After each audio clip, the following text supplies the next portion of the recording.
How to fix Snapchat video sound not working. So if you want to fix the Snapchat video sound not working, then what you need to do is first open up your Snapchat application. Once you're on the Snapchat, you need to go with the profile, which will be on the upper left. Once you're under the profile, you need to go with settings, which is on the upper right.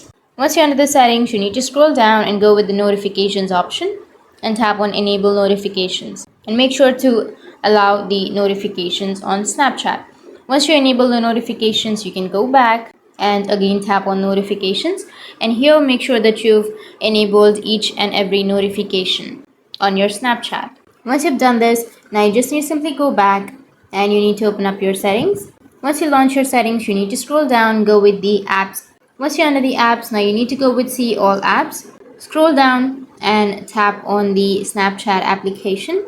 And after that, make sure that you've allowed all of the permissions and go with storage and cache. Under storage and cache, you can go with clear cache. Once you've cleared your cache, go back and make sure that you've allowed all of the permissions. And that's it. Now you need to restart your device, and after restart it, your problem will be fixed. That's how you can fix your Snapchat video sound not working. And if you have any questions, feel free to comment below. Thanks for watching.